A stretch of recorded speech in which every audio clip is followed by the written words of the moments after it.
Well, the regular season is right around the corner, and the Giants have put together their initial 53-man roster. I am John Schmeelk, joined by Paul Dottino. And Paul, a couple things to break down on this roster construction. Let's start at wide receiver. Giants keeping a lot of guys here, and the two guys getting on because of their preseason performance, David Sills and free agent addition, Richie James. Sills did nothing but make plays in the passing game throughout the course of the offseason. Remember, he first came into the league with Buffalo in 19, and since then been on the Giants practice squad and had a couple of cameos on the regular roster, but he really showed out this summer.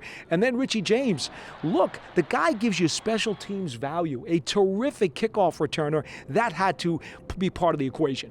And the Giants keep 7 wide receivers. Darius Slayton also making the roster as well. Staying on the offensive side of the ball, 4 running backs, Paul, 4 halfbacks. They keep Chris Myrick as well. He's kind of that fullback hybrid. He's the 5th guy in that group. But Gary Brightwell and Antonio Williams both on this roster, a lot of because of special teams. I don't think there's any question about it. When you look at the ability of both Brightwell and Williams to not only return kickoffs, but also be in kick coverage, John. Both guys showed the ability to get down there and get after it and try to tackle guys. That was an added bonus that kept them on the roster. 9 offensive linemen, including one of their rookies, Josh Azudu, making the team, as well as Devery Hamilton, who was a guy they picked up as an undrafted free agent from the Raiders last year.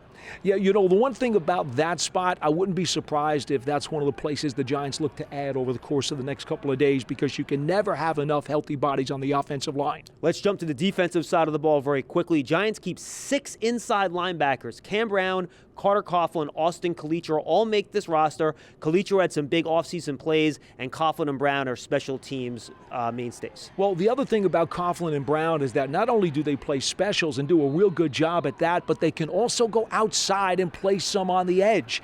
We know the Giants are a little bit nicked up at the edge position, and the fact that these guys can give you snaps out there, I think, was really something that worked in their favor. All right, let's head over now to the edge rusher position, Paul. Quincy Roche not making this team. He was added to the roster last year. Instead, they keep undrafted free agent Tommen Fox, the only undrafted free agent this year that made the roster. Fox had a really nice career at North Carolina. In fact, looking at some of the numbers, he was there for 5+ years because of a red shirt and a COVID. 60 career games, 29 sacks, and 43 tackles for a loss. At times inconsistent, but somebody who has a really good skill set, and the Giants see a lot of potential there. Paul, final position is defensive back. Only 8 players kept here, 2 of which have been battling injury, Rodarius Williams and Dane Belton. So you mentioned it. This is the initial 53, but there could be some other additions when waiver claims go down the next 24 hours, and I could see this being another spot where you could add some bodies. Yes, no doubt, John. Remember, you put somebody on IR before the 53, they're out for the season. You wait till after the 53, they're only gone for 4 games. So we'll keep an eye, and of course, stay tuned to Giants.com, all our social media platforms, as we continue to cover the Giants heading into the regular season.